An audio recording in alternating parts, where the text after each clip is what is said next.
పరిశుద్ధ గ్రంథం నుండి యోహాను రాసిన మొదటి పత్రిక 2వ అధ్యాయము 15వ వచనంలో మనం చూసినప్పుడు, లోకములో ఉన్నదానిని ప్రేమించుకుడి, లోకంలో ఉన్నదంతా కూడా శరీరాశ, నేత్రాశ, జీవపు డంబం అనేసి దేవుని యొక్క వాక్యం సెలవిస్తుంది. ప్రియులారా, మనము మన కొరకు ప్రాణం పెట్టిన మన రక్షకుడైన మన ప్రభు అయిన యేసుక్రీస్తు వారినే మనము ప్రేమించే వారిగా ఉండాలి.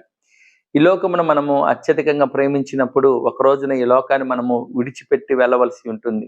ఈ లోకమంతా కూడా ఒకరోజు ఈ లోకపు ఆశ అంతా కూడా గతించిపోయే సమయము వస్తుంది కనుక, ఈ లోకంలో మనం ఉన్న వాటిని దేనిని కూడా మనము ప్రేమించకుండా, లోకంలో ఉన్న వాటి కొరకు మనం ఏమీ ఆశపడకుండా, మన రక్షకుడైన మన ప్రభు అయిన యేసుక్రీస్తు వారిని మనం ప్రేమించే వారిగా ఉండాలి.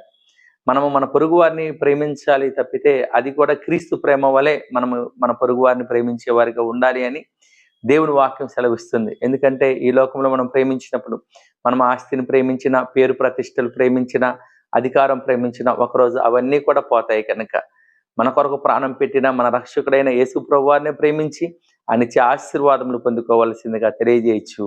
దేవుడి వాక్యమును దీవించును గాక. ఆమేన్.